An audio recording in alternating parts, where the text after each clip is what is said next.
Ang kwentong ito ay hango sa totoong buhay. Mula ito sa isa nating kabayan na itago na lang natin sa pangalang Romar. Walang eksaktong taon, probinsya ng Romblon. Mukhang sunod-sunod na ho yung pasyente niyong nabibiktima ng barang ah. Ano kaya nangyayari? Wika ni Romar. Napansin mo din pala. 3 araw na ang nakakalipas. Puro biktima ng barang ang nagpapagamot sa akin. Etong huli, dumayo pa sa kabilang probinsya. Hindi ko alam kung anong nangyayari, pero malakas ang kutob ko. Isang baguang mambabarang ang gumagawa nito. Wika ni Mang Cardo. Kung meron man, edi malalaman sa kanto na may baguhan dito sa atin, pero wala naman ako nakita o narinig eh. Maaring hindi pa siya nagpapakita sa ngayon sa mga taga-baryo. Pero alam ko ang ganitong uri ng kaganapan. Baguhan lang ang may kakayahan na gumawa ng ganito. Oo nga, mantakin mo, 6 na tao, sunod-sunod. Hindi lang yon, iisang pamamaraan lang ang ginagamit niya. Sino kaya ang lintik na yon? Teka lolo, bakit hindi mo patayin? Mautak ang damuho. Sa oras na maramdaman niyang sinisimulan ko ng gamutin ng biktima, kinakalas ng mambabarang ang sumpa, kaya hindi ko siya mahuli.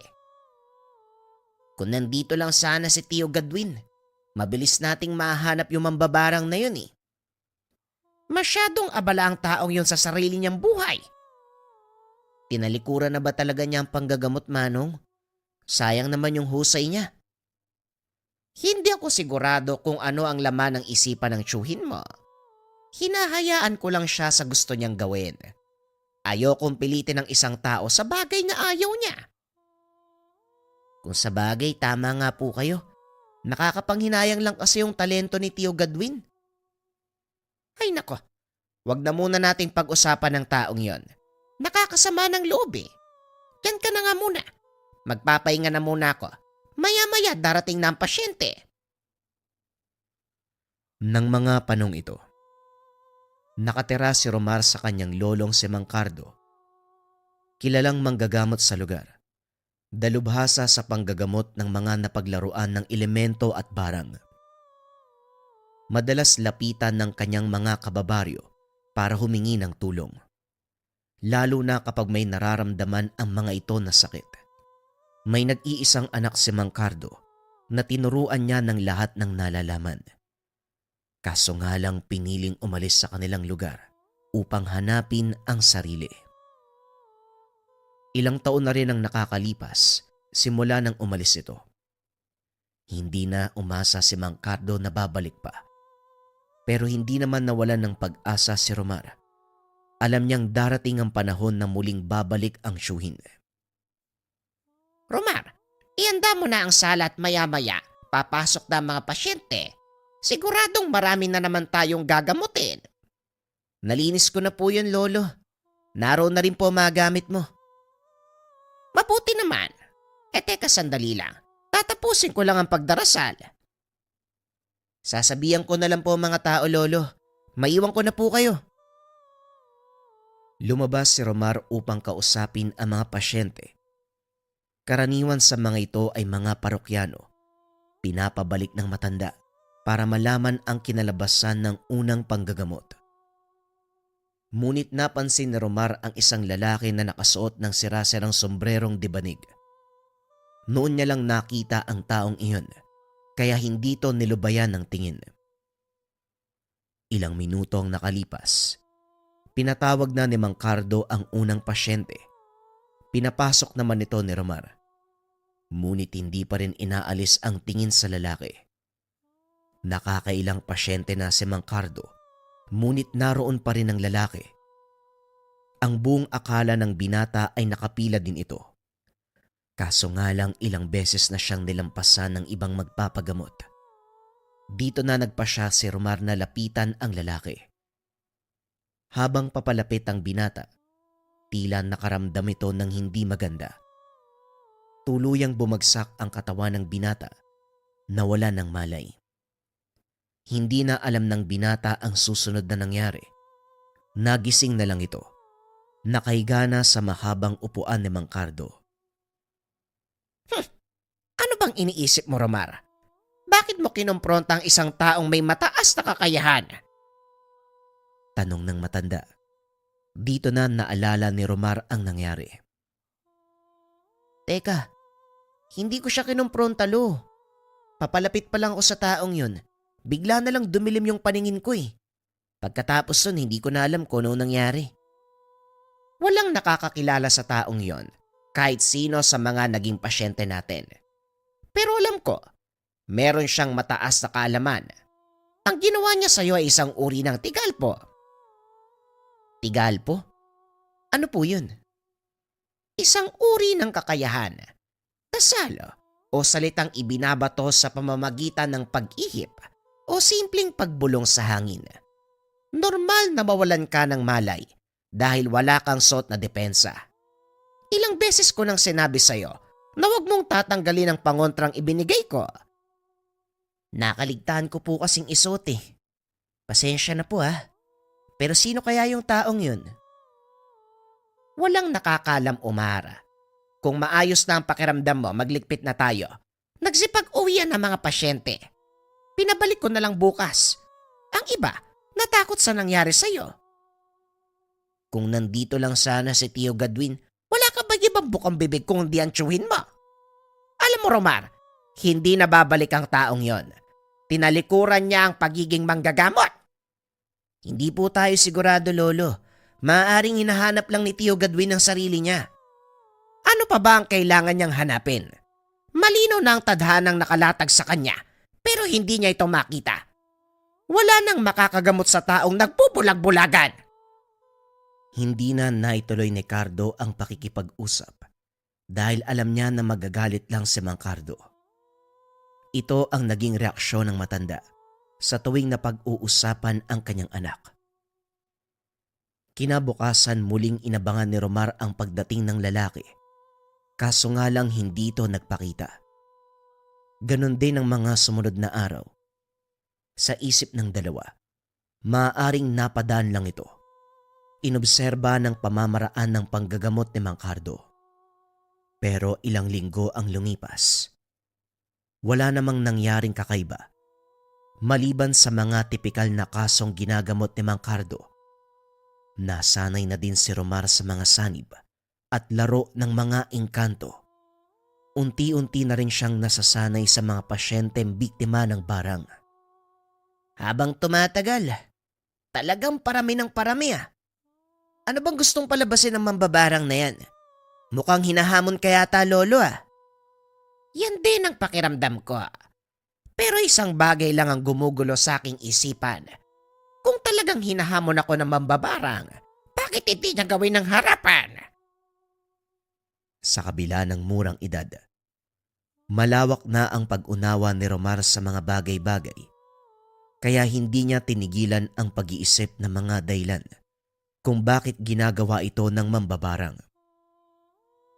Nang mga sumunod na araw, napag-utusan ni Mang Cardo ang binata na kumuha ng ilang halamang gamot sa gubat.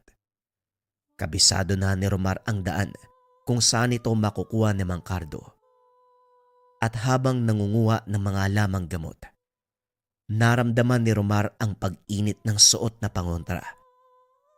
Dali-daling tumayo ang binata at hinawakan ang dalang itak. Magpakita ka. Alam kong nandyan ka. Anong kailangan mo? Maya-maya ay nakarinig ito ng mga kaluskos. Napuputol na ang tuyong sanga. Napakatapang mo naman, pero walang magagawa ang talim ng itak mo sa akin. Bakit ka nandito? Anong kailangan mo? Simple lang. Gusto kong ihatid mo ang mensahe ko sa matandang manggagamot. Biglang nanigas ang katawan ni Romar. Nabitawan nito ang hawak na itak. Pilit iginagalaw ng binata ang mga kamay, ngunit tila may kung anong nakapigil dito. Huwag mo nang pilitin pang gumalaw dahil lalo ka lang masasaktan. Sabihin mo kay Mang Cardo, palabasin niya si Gadwin kung ayaw niyang matikman ng kalupitan ko. Wika ng lalaki habang naglalakad paikot kay Romar. Nagawang igalaw ng binata ang mga kamay. Sinubukang suntukin ng lalaki, kaso nga lang nakaiwas ito. Sino ka ba? Bakit mo kilala si Gadwin? Kilala ako ni Gadwin, at kung gusto niyong matapos na ang lahat ng ito, iparating niyo sa kanya ang hamon ko. Matapos magsalita, kagad siyang naglaho. Sinigurado ni Romar na walang nakasunod sa kanya. Dali-daling umuwi at sinabi sa matanda ang nangyari. Totoo ba ang sinasabi mo, Romar? Paano niyang nakilala si Gadwin? Yan nga din po ang tanong ko, Lolo. Baka minsan na silang nagkaharap ni Tio Gadwin. Baka kung anong kalokohan ang ginawa ni Gadwin, malilintikan talaga sa akin ang tiyuhin mo. Kaso hindi natin alam kung nasaan siya eh. Wala din akong magagawa dahil wala akong ideya kung saan nagsuot ang damuhong yon. Gusto niyo po ba hanapin ko? Magsasayang ka lang ng oras at pagod, Romara. Mas makakabuti kung paghahandaan na lang natin ang mga susunod na mangyayari. Hindi ho ba kayo natatakot? Baka sa susunod na pag-atake ng mambabarang na yon, mas malala pa ang gawin niya, Lolo. Natatakot din ako at inaasahan ko na ang mga mangyayari. Kaya nga kailangan nating maging alisto. Sa kabila ng pagbabawal ni Mang Cardo, nagpa siya si Romar na hanapin ang tiyuhin. Natatakot ito sa mga posibleng mangyari, lalo pat nagawa nitong lusutan ang depensa ng suot na pangontra ni Romar. Hindi nawala sa isip ng binata ang itsura ng lalaki. Bigla itong napatayo sa kinahigaan nang mapagtanto na iba ang taong yon sa lalaking pumunta sa kanila. Dali-dali itong lumabas ng silid. Saktong nasa sala pala si Mang Cardo. Lolo, naalala mo yung lalaki nagpunta dito nung nakaraan? Yung nagbato ng tigalpo sa akin? Ngayon ko lang po napagtanto, magkaiba sila eh. Nakita kong itsura ng taong yon at masasabi ko, iba din yung nakita ko sa gubat kanina.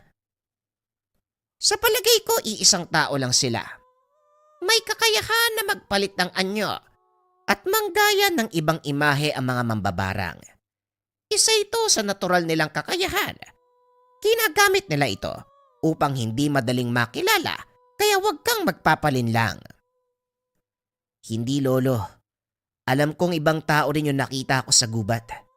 Mas magaan ng puwersang ginamit nung naon eh, kaysa dito sa isa. Ramdam ko ang lakas na matigalpo niya, pero doon sa una, payapa ang pakiramdam ko eh. Bakit ngayon mo lang sinabi? Pasensya na po, Lolo. Ngayon ko lang din naisip eh. Mukhang may ideya na ako kung sino ang taong pumunta dito. Sino po, Lolo? Ang Tio Gadwin mo. Ngayon hindi na ako nag-aalala dahil alam kong nandyan lang siya sa paligid. Si Tio Gadwin? Kung siya yun, bakit hindi niya ako hinayaang makalapit? Siguradong may matinding dahilan sa ginagawa niya. Ano man yon? Ipagpasalamat na lang natin na kahit papano, hindi nakalimot ang tiyuhin mo. Kaya pala pamilyar ang presensya ng taong yon. Kung ganun, nararamdaman mo siya, Lolo? Oo, pero hindi ko nagaanong binigyan ng pansin. Kinabukasan, nagpatuloy sa normal na gawain ang maglolo. Maraming pasyente ang nagpunta. At gaya ng sinabi ni Romar, bumalik ang mga pasyente nitong nabiktima ng barang. At sa pagkakataong iyon, mas malala ang ginawa ng kalaban. Lolo, mukhang nagkatotoo yung sinabi ng tao ah. Hindi ako nababahala, Romar. Alam ko ang gagawin, kaya huwag kang matakot. Malaki naman ang tiwala ko sa iyo, Lolo. Alam ko makakayanan mo ang hamon ng taong yun. At isa pa, nandyan naman si Tio Gadwin. Hindi niya tayo papabayaan. Magtiwala ka lang sa tiyuhin mo. Ngayon alam ko na kung bakit hindi siya nagpakita sa loob ng maraming taon. Nagpapalakas ang taong yon at nag-aral pa ng ibang kalaman. Sa bawat araw na nagdaan, patuloy na lumala ang kondisyon ng mga pasyente. Ngunit nanatiling kalmado si Mang Cardo. Bagaman nagagawa niyang lunasan ang mga sakit, paulit-ulit lang itong bumabalik. Unti-unting nararamdaman ng matanda ang panghihina. Hanggang isang araw, kusa nang bumagsak ang katawan. Romar, sabihan mo mga magpapagamot. Hindi ko sila mahaharap ngayong araw. Humingi ka ng dispensa at kung maaari, pabalikin mo sila bukas. Sige po, Lolo. Ako na pong bahala sa kanila. Magpahinga na po kayo. Lumabas ang binata at hinarap ang mga pasyente. Papauwiin na sana nito ang mga tao. Ngunit nanlaki ang mga mata niya nang makita ang lalaking nakasuot ng sombrerong debanig. Nakaupo ito sa sala habang kausap ang isang pasyente. Natulala sa kinakatayuan ng binata. Hindi to makapaniwala na nagbalik na ang tiyuhin. O Romar, anong tinutunganga mo dyan? Bakit hindi mo kunin ang mga lana? Magsisimula na ako sa panggagamot. Wika ni Gadwin. Dali-dali namang kumilos ang binata. Tarantang inabot ang mga gamit sa tiyuhin. Kayo nga po ba yan, Tio Gadwin? Sino pa ba sa tingin mo? Kayo din po yung lalaking pumunta dito Yung nagbato ng tigalpo sa akin Oo, ako nga yun. Sinubukan ko lang kung lumakas ka na. Pero mukhang hindi mo pinag-aaralan yung lahat ng itinuro sa'yo ni tatay. Hindi pa po kasi ako handa, Tio. Kaya nagdadalawang isip ako. Mamaya hindi ko rin magawang makapanggamot Minsan ang pag-aalinlangan ng nagiging hadlang para magtagumpay tayo. Pero ayos lang yan. Ngayong nandito na ako, wala ka ng dahilan para hindi matutunan ng lahat ng mga nalalaman ko. Kung ikaw mismo ang magiging maestro ko, edi walang problema. O siya, tulungan mo muna ako dito. Marami pa tayong gagamutin.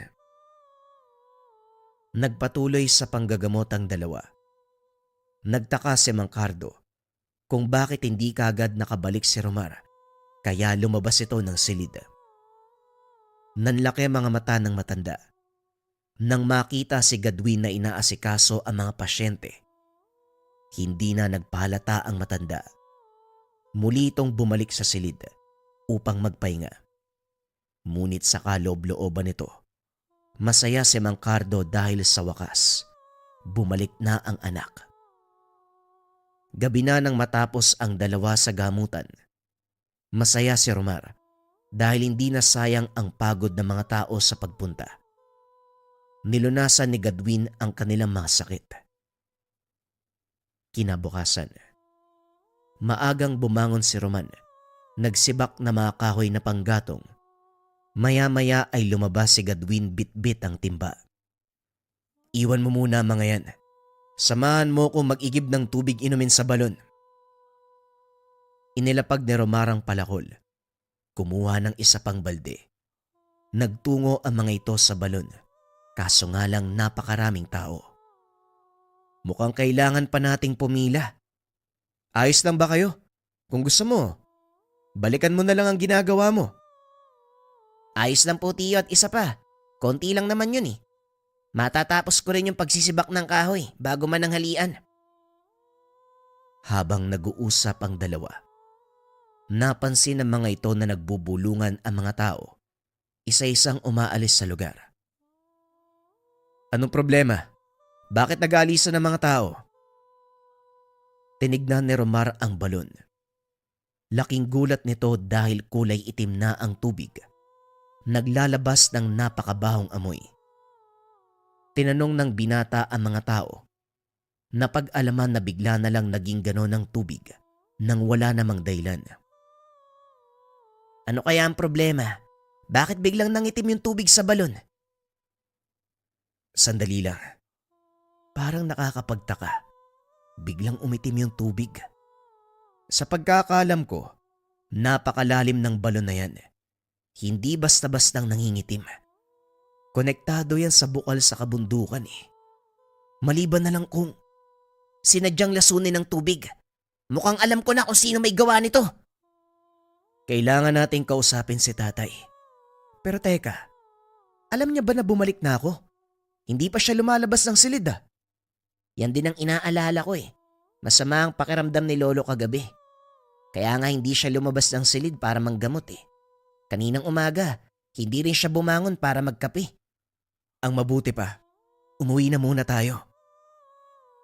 Dali-daling umuwi ang dalawa. Tinignan sa kwarto ang matanda. Hindi pa ito bumabangon. Tay, kumusta po ang pakiramdam nyo? Pasensya na po ha, kung ngayon lang nakauwi. Hindi na mahalaga ang bagay na yon, Gadwin. Ang importante nandito ka. Nahaharap tayo sa isang malaking hamon. Isang mambabara nga nagdudulot ng sakit sa baryo natin. Kilala ka ng taong yon. May ideya ka ba kung sino siya? O tay, kilala ko ang taong yon. Si Nonong. Minsan ko na siyang nahuli nang barangin niyang isa sa mga naging pasyente ko. Ang pagkakamali ko lang, binuhay ko pa siya. Siguradong naparito siya para magiganti. Masyado nang maraming pinahirapan ng taong yon. Sa palagay ko, oras na para tapusin mo ang sinimulang laban. Yun din ang dahilan tay kung bakit ako lumantad. Ang totoo niyan, hindi naman talaga ako lumayo eh. Nasa paligid lang ako, nagpapalakas at nag-iipon ng mga bagong kalaman. Alam ko, pero aaminin ko din, inakala kong nawala na sa loob mo ang panggagamot. Hindi maaaring mangyari yun tay. Ito ang buhay na nakagisnan ko at hindi maaaring talikuran ang katungkulang sinumpaan natin sa Diyos Ama. Ako lang pala ang nag-iisip ng masama. Pasensya ka na anak, dahil napakahina ko na ngayon, hindi na kagaya ng dati. Hindi ka uminatay. Nagkataon lang na sunod-sunod ang ataking ginawa ng mga kalaban. Pero wag kang mag-alala. Ngayong nakabalik na ako, magkasama na tayong lalaban. Gusto ko rin pong tumulong, tiyo. Kaso, hindi pa ako ganun kabiyasa sa gamutan eh. Kakailanganin ko ang tulong mo, Romar. Ang simpleng bagay na ginagawa mo, malaking tulong na yon para sa amin. Halika na, tulungan mo muna akong gamutin si tatay.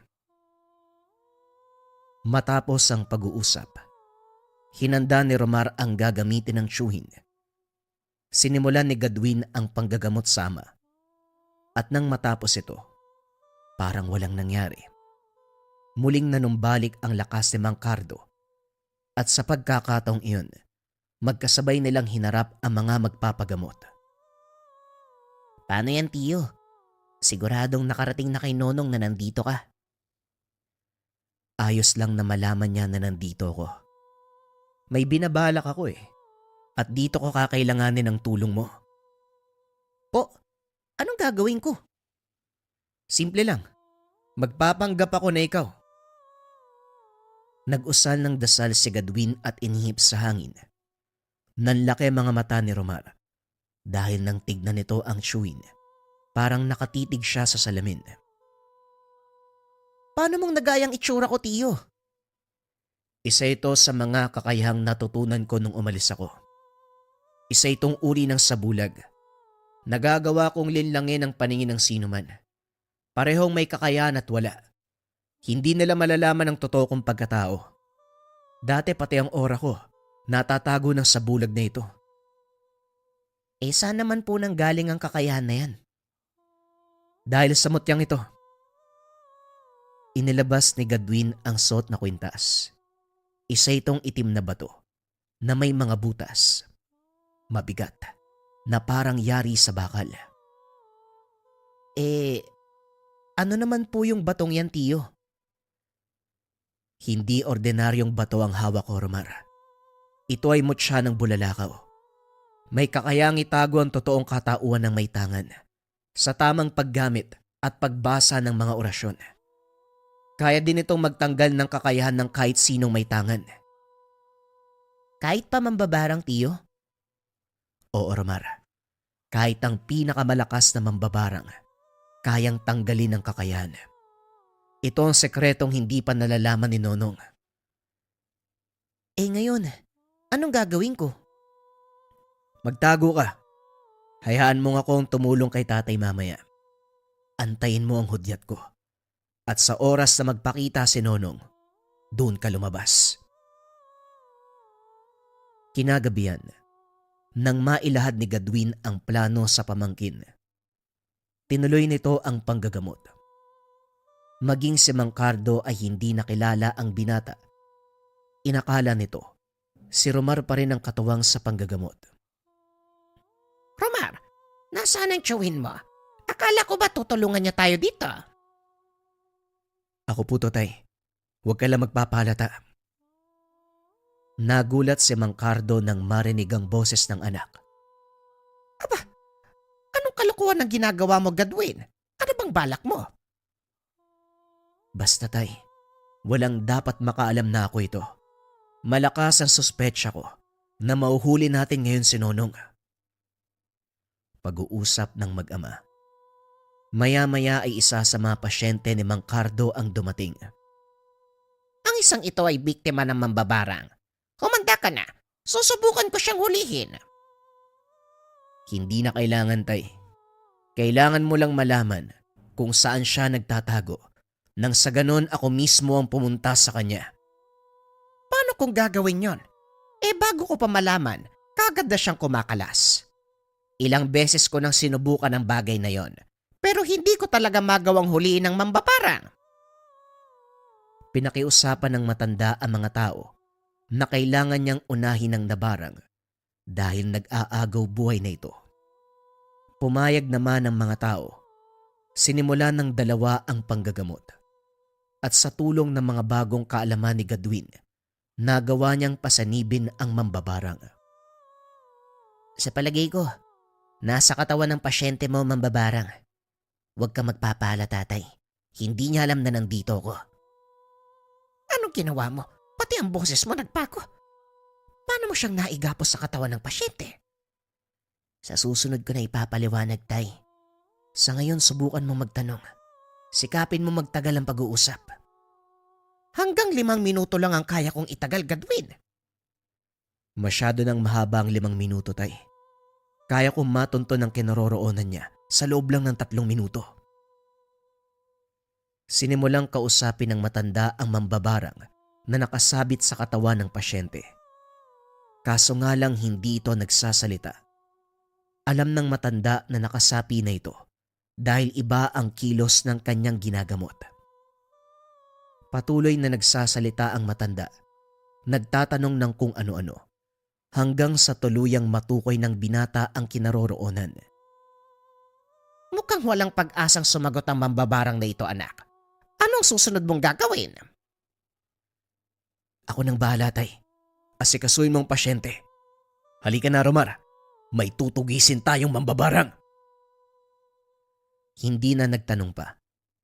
Bagaman nag-aalala kay Romar, sinigurado ng binatang pangangalagaan ang pamangkin. Pinuntahan ng dalawa ang pinagtataguan ni Nonong. Nakita nila itong nakatayo sa labas ng bahay. Pawis na pawis. Nang mga sandaling ito, 2 Romar ang nakikita ng mambabarang. Anong ginagawa mo dito, bata? Huwag mong sabihin na ikaw ang nakasagupa ko kanina. Ako nga. Bakit hindi ka naniniwala? Imposible. Alam kong wala kang kakayahan. Ni hindi mo nga nagawang protekta ng iyong sarili nung una tayong magkita. Pasensya ka na. Hindi kasi ako nakapaganda ng mga oras na yun eh. At isa pa, bakit ko naman ipapaalam sa'yo ang kakayahan ko? Nang mga sandaling iyon, si Romar ang kausap ni Nonong.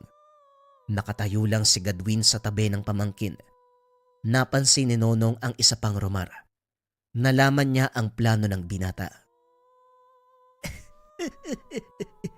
Isa sa inyo ay ilusyon. Hindi ko alam na may tinatago ka palang ganyang kakayahan. Isang tao lang ang kilala ko na may kakayahan na gumawa ng ilusyon at yon ang duwag mong tsuhin. Ganun ba? Pasensya na pero hindi duwag ang chewin ko. Sa katunayan, nandito siya ngayon. Nagulat si Nonong nang sabihin nito ni Romar. Matapos ay sabay na tumakbo ang dalawa. Papalit-palit ng pwesto para lituhin ng mambabarang. Kaso nga lang nakagawa ito ng paraan para matukoy kung sino sa kanila si Gadwin. Nagbato ng tigalpo. Tinamaan si Romar at natumba. Naiwang nakatayo si Gadwin. Hindi mo ko malilin lang, Gadwin. Ginamit mo pa ang pamangkin mo para lansin ako. Nandamay ka pa ng inosente. Huwag mo kong alalahanin, tiyo. Ngayon na ang pagkakataon para matalo mo ang taong yan. Huwag mong sayangin. Nagulat si Nonong.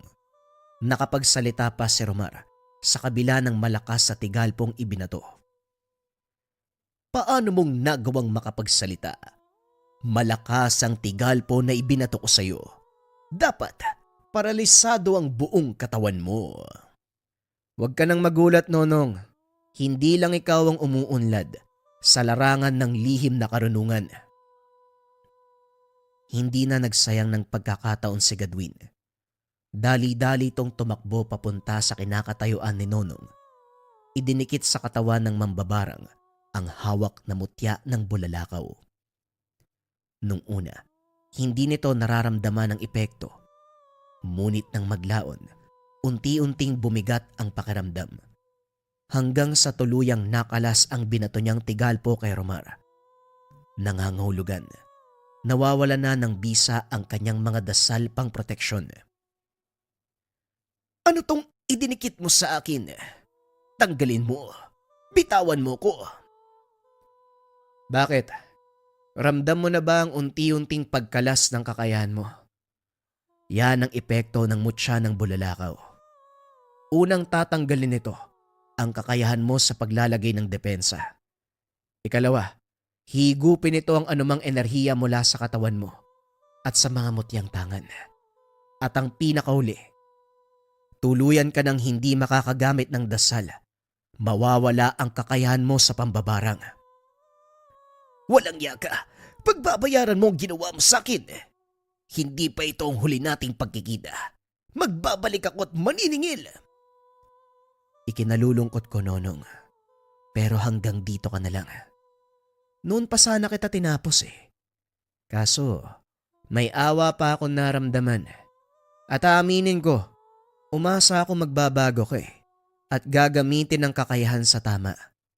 Pero nagkamali ako. Nabulag ka sa kapangyarihan at salapi.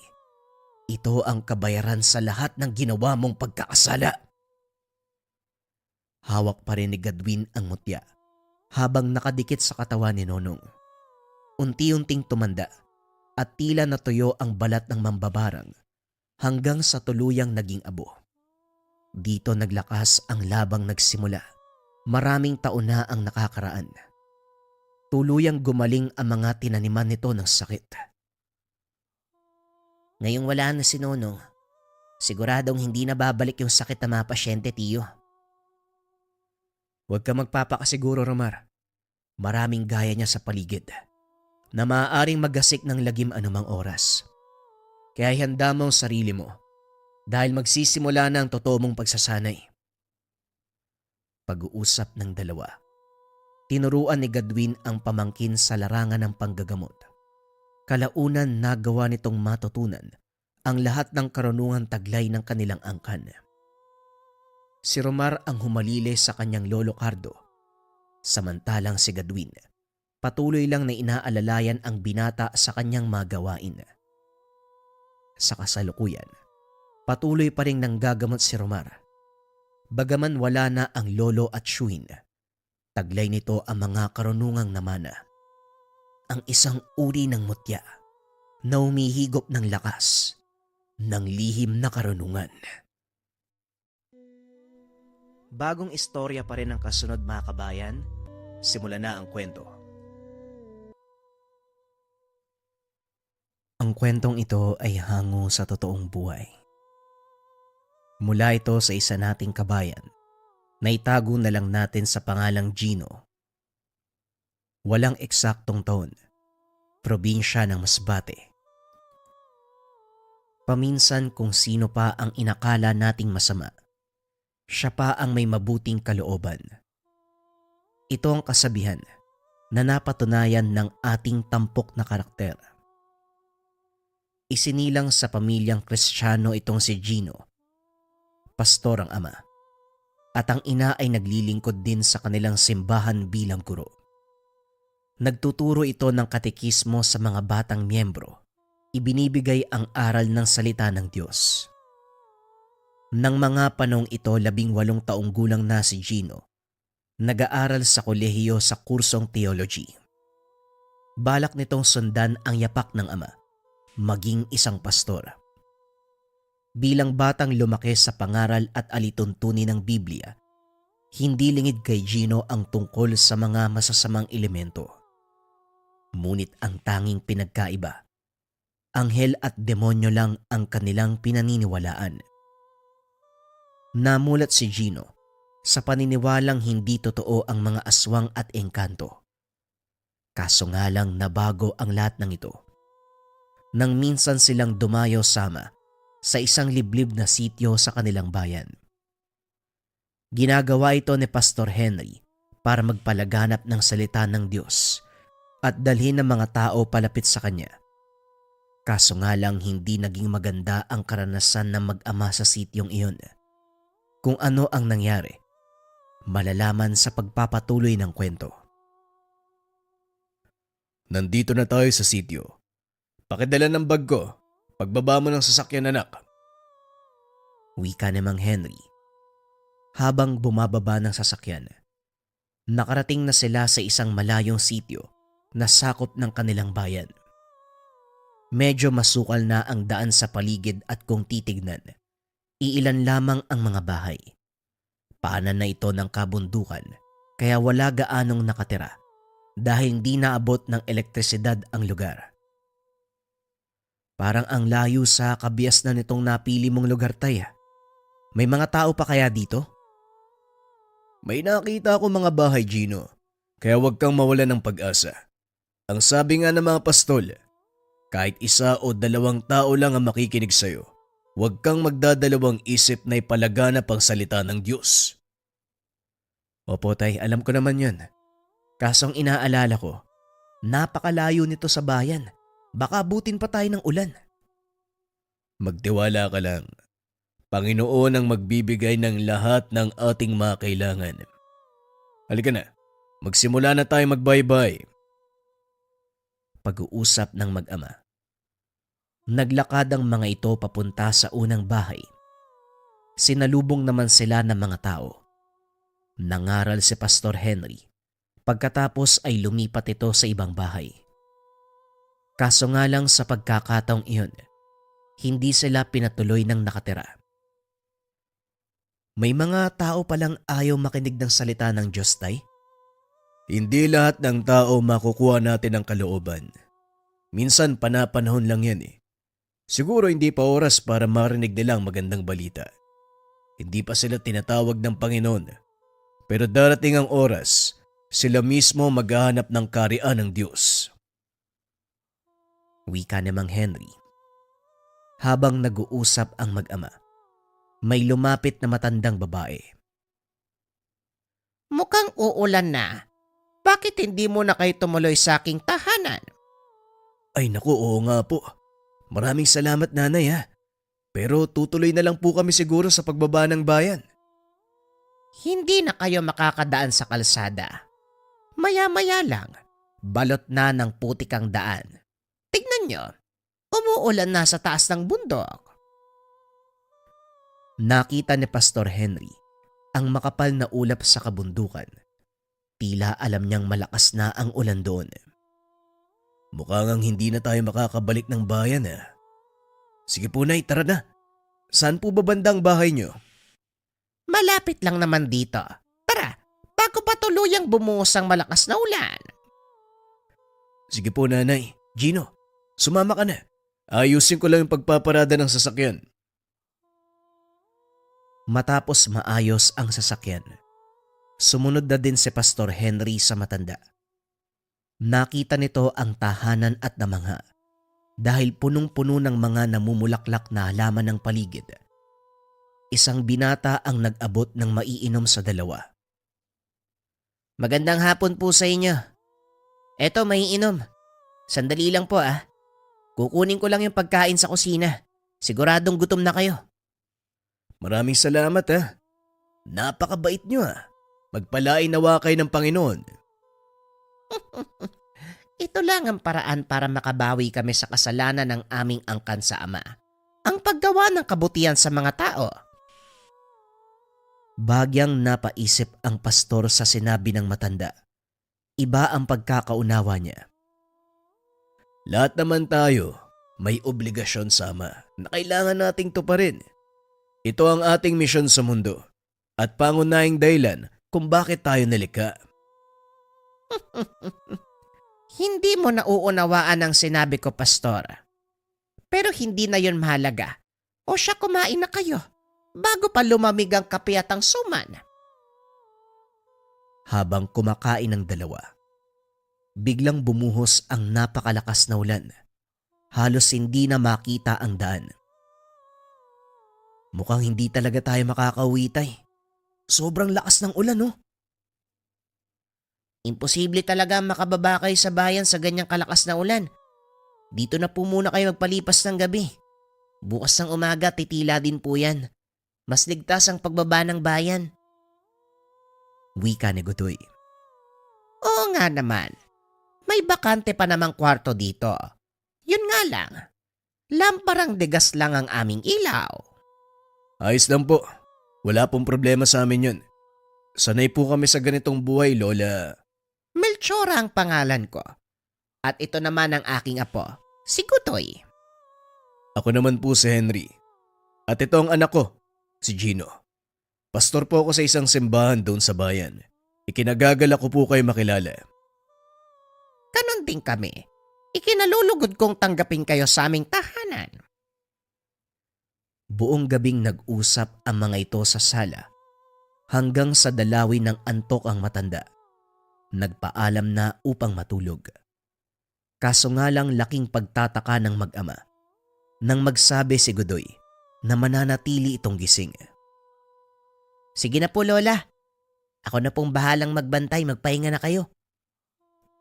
Pumasok ang matanda sa silid habang naiwan naman si Godoy. Sinarado ang pintuan at bintana. Bakit kailangan magbantay? At saka sinong dapat bantayan? Kayo ho. Kayo yung dayo sa lugar eh. Siguradong marami ang dadayo para bisitahin kayo. Bakit kami kailangan bantayan?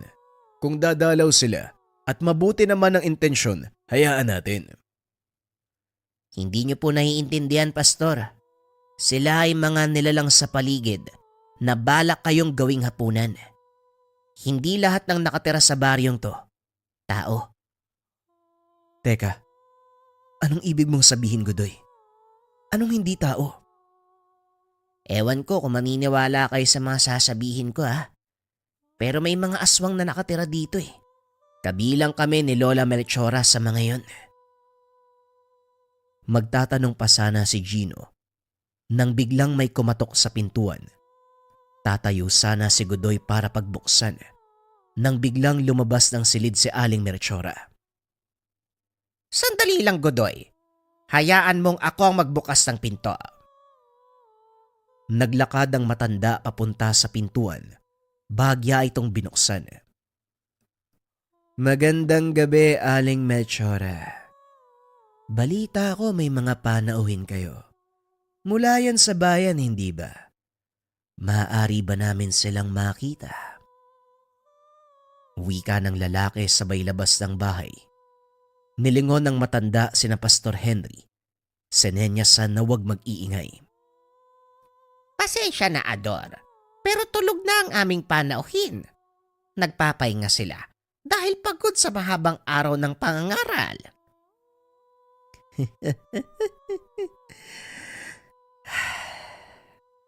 Naaamoy ko ang mga panauhin. Baka naman pwede silang masilip kahit sandali lang. Magtigil ka, Ador. Baka nakakalimutan mong nasa pamamahay kita. Batas ko ang masusunod dito. Guys, bakit ba ang hilig mong ipagtanggol ang mga dayo? Wala naman silang ginawa kung hindi tuligsain ang uri ng pamumuhay na meron tayo. Wala tayong dapat pag-usapan tungkol sa bagay na yan. Sinabi ko sa inyo noon pa man, wag na wag yung gagalawin ng mga bisita ko o sino mang dadalaw sa aking pamamahay. Bagyang tumaas ang boses ng matanda. Dito na nakaramdam ng tensyon si Gino, kaya binulungan si Godoy. Sino ba ang mga taong yan? Bakit gusto nilang pumasok? Sila ang mga sinasabi ko sa inyo. Kaya hanggat maaari, huwag kayong gagawa ng ingay. Nagkatinginan ang mag-ama. Sa pagkakataong ito maging si Pastor Henry, unti-unti nang nakakaramdam ng takot. Ramdam ni Gino na may kung anong gumagalaw sa bubong, kaya muli itong nagsabi kay Godoy. Parang may tao sa bubong ah. Anong ginagawa nila? Bakit sobrang porsigido nilang makapasok? Gaya ng sinabi ko sa iyo kanina, balak nila kayong gawing hapunan. Halika na, Gino. Pumasok tayo sa silid ni Lola Melchora. Doon mas ligtas kayo. Hindi magagalaw ng mga nasa labas. Sinasabi mo ba na aswang ang mga tao na nasa labas ng bahay? Hindi kaya mga lasing lang na nanggugulo? Maniwala kayo o hindi, Pastor. Mga aswang ang taong nasa labas. Dumito lang kayo sa silid. Wag na wag lalapit sa bintana. Delikado. Kami nang bahala ni Lola. Matapos magsalita, sinarado ni Godoy ang pintuan at lumapit sa matanda. Naroon pa rin ang taong nagngangalang Ador. Pilit tinutulak ang pintuan. Sige na, tanda. Papasukin mo na kami. Huwag mong sarilinin ang biyaya. Huwag mo akong pilitin, Ador. Umalis na kayo kung ayaw niyong magkagulo. Narinig mo ang sinabi ng lola ko, Ador. Umalis na kayo. Dahil kung patuloy kayong magmamatigas, baka hindi nyo magustuhan ang susunod na mangyayari. Huwag na huwag kayong matutulog. Dahil sa oras na ibaba nyo ang depensa nyo, hindi kami magdadalawang isip na pasukin ang tahanan. Punong-puno na kami sa pagtatanggol na ginagawa nyo sa mga tao. Alam nyo naman kung ano ang silbi nila para sa atin. Pagkain lang sila, tanda. Hindi mo sila dapat pinag-aaksayahan ng simpatya. Kung ang turing nyo sa mga tao ay pagkain, ibahin nyo kami. Matagal ko nang winaksi ang pagkain ng laman ng tao dahil lalong nadadagdagan ang kasalanan natin sa Ama. Hindi ko hahayaan na ang henerasyon na nagmula sa akin sasapitin ang dinanas ng aming mga ninuno. Sapat ng kaparusahan ang sumpa sa katauhan namin.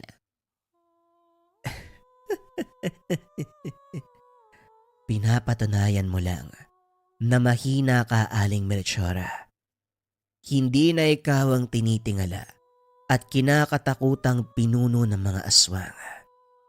Siguro panahon na para may pumalit sa'yo. At anong gagawin mo, Ador? Wag na wag kang magkakamali dahil hindi ko kayo uurungan. Nare-respeto namin ang inyong paniniwala kaya sana ganun din ang gawin nyo. Wag na wag mong iisipin na mahina kami. Hindi lang laman ng tao ang nagbibigay ng lakas. Subukan niyong manggulo ngayong gabi. Matitikman niyo ang bangis ko. Masyado kang mayabang, Godoy. Wag na wag kayong matutulog. Sisiguraduhin ko na hindi kayo magigising. Dinig ni Gino ang pinag-uusapan, maging si Pastor Henry. Hindi makapaniwala Napadpad sila sa isang baryong pinamumugaran ng mga aswang. Hindi ko inaakala na mararanasan natin to, Gino. Panginoon, patnubayan niyo kami. Huwag niyo po sanang hayaang mapahama kami ng anak ko sa kamay ng mga nilalang na ito. Wika ni Pastor Henry. Maya-maya ay pumasok si Godoy sa silid. Nakangiti ito. Patunay lang na wala ng panganib sa labas. Umalis na sila, Pastor. Kaya maaari na kayong lumabas ng kwarto. Maraming salamat sa Diyos. Pero kumusta ang Lola Melchora mo? Maayos po siya, Pastor. Wala pong makakapanakit kay Lola dito. Ginagalang po siya ng lahat ng mga aswang eh. Maliban na lang kay Ador. Talagang napakasama ng ugali ng isang yun. Pasensya na kayo kung humantong sa ganito ang inyong pagbisita. Godoy, alam kong hindi matatapos ang gabing ito nang walang gagawin si Ador. Maging alisto ka. Huwag hahayaang nakabukas sa mga pintuan. Opo, Lola. Ako na pong bahala sa mga yun. Hindi ko hahayaang madampian ng kamay nilang mga bisita natin. Inakala ng pastor na hindi na babalik ang mga aswang dahil tahimik na ang buong paligid. Lingid sa kaalaman ng mga ito, napansamantalang katahimikan ang mararanasan. Ilang minuto ang nakalipas. Muling kumalabog ang bubong ng bahay. Napatayo si Gino at lumapit sa ama. Talagang hindi titigil ang mga lintik na to ah. Lola, payagan niyo po akong harapin sila. Kung hindi niyo yun gagawin, siguradong hindi sila titigil. Kung sa bagay tama ka, Godoy. Pero mag-iingat ka dahil tuso si Ador. Kahit pangkaraniwang aswang lang siya, may kalakasan pa din. Alam ko, Lola, pero hindi uubra sa akin ang lakas na yon. Lumabas ng tahanan si Godoy upang harapin ang mga aswang na nanggagambala. Sumilip naman sa siwang ng bintana si Gino para makita ang mga pangyayari. Nakatayo sa bakuran si Godoy habang bumubuhos ang malakas na ulan. Hinahamon nitong lumabas si Ador at harapin siya sa isang laban. Kaso nga lang walang nagpakita. Alam ng binata na nasa paligid lang ang mga kalaban, kaya hindi to nagpakampante. Madilim ang labas ng bahay dahil sa malakas na buhos ng ulan. Walang lampara ang nakasindi dahil basa ang mga ito. Tanging liwanag mula sa sulo ng tahanan ang nagsisilbing ilaw. Ngunit namangha ng husto si Gino dahil tila hindi alintana ni Godoy ang madilim na paligid. Manalig ka sa kakayahan ni Godoy. Kung may pinagmamalaki man kami sa pagiging aswang, yun ay ang aking apo. Isa siyang gabunan at taas do kong sasabihin na mula sa aking henerasyon ng batang yan. Ulila na sa mga magulang si Godoy, kaya siya ang nangalaga simula pagkabata. Alam ng matanda, may magandang kinabukasang nag-aantay sa apo, kaya naman walang pagdadalawang isip itong kinupkop. Maya-maya, nakarinig ng kalabog si Godoy. Ilang sandali lang, isang malaking aso ang nagpakita. Sinugod nito ang binata. Sinalubong naman ni Godoy ang nilalang at pinigilan. Habang nakikipaglaban sa malaking aso, isa pang nilalang ang lumapag mula sa bubong. Sa pagkakataong iyon, figura ng tao ang nakita ni Gino. Sinugod nito si Godoy. Kinalmot sa likuran. Hinawakan ng maigpit ang kalabang aso at buong lakas na hinampas sa isa pang kasama. Kailang bang dalawa ang haharap sa akin? Sayang ang oras ko sa inyo. Wika ni Godoy habang hinihimas ang natamong pinsala. Nanlaki ang mga mata ng Ginoo dahil kitang-kita nito ang paghilom ng sugat ng binatang aswang. Nakakatakot ang anyo ni Godoy ng mga oras na yun. Bagaman nasa anyong tao, nagliliwanag ang pulang mga mata na animoy baga na nagmumula sa sinindihang uling. Muling sumugod ang dalawang nilalang. Kinagat ng malaking aso sa balikat ang binata, habang ang isa, walang tigil na pinagsusuntok sa katawan ni Godoy. Nanatiling nakatayo ang binata na parang hindi nararamdaman ang mga atake. Hanggang sa nagawa nitong saluhin ang suntok ng kalaban. Saan mo kinukuha ang lakas na yan? Hindi ka na kumakain ng tao, pero bakit napakalakas mo pa rin? Ito ang sekreto ng aming lahi, Ador. Bagay na kinakatakutan ng karamihan sa inyo. Ngayon ipapamalas ko sa iyo ang rason kung bakit nare-respeto kami ng kapwa natin aswang. Hinila nito ang braso ni Ador. Hinampas sa malaking aso. Napasigaw ang nilalang dahil tumusok sa katawan nito ang matatalas na kuko ni Ador. Sinakal ng binata ang aso at dahan-dahang itinaas. Sinipa nito si Ador. Tumalsik sa malayo. Kinuha ang pagkakataon upang tuluyang tapusin ang kalabang nilalang. Gamit ang kanyang matatalas na kuko, dinukot ni Godoy ang puso ng malaking aso at sa mismong harapan ni Ador, walang pagdadalawang isip na kinain. Halos isuka ni Gino ang lamang loob nang makita ang ginawa ni Godoy. Matapos kainin ng puso, hinarap si Ador na noon ay nanginginig na sa takot. Patawad, Godoy. Hindi na ako ulit pakiusap. Buhayin mo lang ako. Kusa akong lalayo sa lugar. Pakiusap ng aswang habang umaatras. Pasensya ka na, Ador. Pero hindi ko na maaaring pagbigyan ng kahilingan mo. Ilang beses na kitang binalaan, pero hindi ka pa rin tumigil. Hindi mo ako masisisi. Maraming taon kaming nagtiis sa karne ng mga hayop. Mga aswang kami na nasanay na kumain ng laman ng tao, kaya hindi mo maaalis sa amin ng masabik. Gaya ng sinabi ko, huli na para sa paliwanag mo. Biglang nawala si Godoy. Kinuha naman ni Ador ang pagkakataon para tumakas. Hindi pa man ito nakakakbang. Biglang nahulog ang kanyang ulo. Tuluyang bumagsak ang katawan sa lupa. Muling nagpakita si Godoy at sa pagkakataong iyon dinampot nito ang ulo ni Ador at itinaas. Alam kong nanonood kayo. Magsilbisa ng aral sa lahat ang nangyari kay Ador. Simula ngayon, walang sino man sa inyo ang gagalaw sa aming mga panauhin o iba pang mga dayo sa lugar na ito. Ang sumaway sa utos, sasapitin ng ganitong uri ng kaparusahan. Biglang nagpulasan ang mga nilalang na nagtatago sa kadiliman. Kasabay nito, ang pagtila ng ulan. Hindi na naramdaman ni Aling Melchora ang presensya ng mga nilalang sa paligid, kaya binuksan niya ang pintuan. Godoy, iligpit mo na ang katawan ng mga yan. Ilang minuto na lang sisikat na ang araw. Ayokong makakita ng abo ng kapwa nating aswang sa bakuran. Opo, Lola. Ako na pong bahala.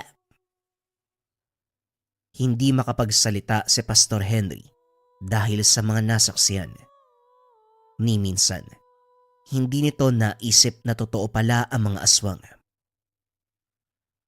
Tay, nananaginip ba ako? Sa palagay ko hindi. Nakita ko ang mga nakita mo. Imposibleng magkasabay tayong nananaginip. Ni minsan, hindi ko nakala na totoo pala yung gaya nila Godoy. Ngayon ko lang napatunayan na hindi lang tayo mga taong namumuhay sa mundo. Bago pa man nilalang ang tao sa mundong ibabaw, narito na kami. Ang tawag niyo sa amin, mga pinanubol o sinumpang anghel. Ang ilan sa amin ay tuluyang niyakap ang pagiging masama. Ngunit may ilan din na pilit na gumagawa ng kabutihan upang ikarangal ng amang may likha. At sa pag-asang muli kaming tatanggapin sa kaharian kung sakaling kami ay pumanaw. Ipagdadasal ko po sama na tanggapin kayo sa langit. Ngunit kailangan ko rin ng tulong nyo. Ipagpatuloy nyo ang paggawa ng mabuti at pagsunod sa kanyang kalooban.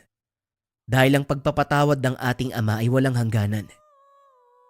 Tamang anak ko, Aling Melchora. Nagpapasalamat kami. Dito kami napunta sa lugar nyo. Lalong nabuksan ang aking isip tungkol sa mga bagay-bagay. Aminin ko, tumanda na ako ng ganito, pero kulang pa rin ang mga nalalaman ko. Ilang minutong nakalipas. Sumikat na ang araw. Nagpaalam na ang mag-ama na babalik sa bayan. Nadiskubre nila, hindi totoo ang sinabi ni Aling Melchora na natabunan ng putik ang daan. Ginawa niya lang ito upang mapanatiling ligtas ang mag-ama. Dahil alam niya, susunod sila Ador. Sa pagdaan ng mga araw, paulit-ulit na bumabalik si Gino sa lugar. Naging matalik na kaibigan si Godoy. Kalaunan nakapagtapos ng pag-aaral ang binata, inordinahan bilang pastor. Pinag-aralan nito ng husto ang tungkol sa pinagmulan nila Godoy. Napag-alamang totoo ang sinabi ni Aling Melchora. Bago pa man magsimula ang buhay sa mundo, naunang manirahan ang mga elemento gaya ng engkanto, aswang at mga duwende. Sila ang pinakaunang tagapangalaga na nilikha ng Ama at nang dumating ang mga tao, pinaubayan nila ito. Nagtago sa kalikasan, gumawa ng sariling mundo na hindi nakikita ng mga tao. Bagaman may ilang nabigyan ng kakayahang makapasok at masilayan ang mundo, minabuti nilang wag isa publiko ang mga nalaman para mapangalagaan ang balanse. Isang mahalagang aral ang natuklasan ni Gino sa lugar na yon. Kailanman hindi niya makakalimutan ang karanasan. Sa paglipas ng mga taon, kinakailangan ng binatang umalis sa bayan dahil napili nitong magtayo ng simbahan sa ibang bahagi ng probinsya. Ganun pa man, kahit malayo na sa mga kinikilalang kaibigan, hindi pa rin malilimutan ni Pastor Gino ang kanyang mga karanasan. Lalong-lalo na nang makilala ang mga tinaguriang pinanubol, mga sinumpaang anghel, ang mga aswang.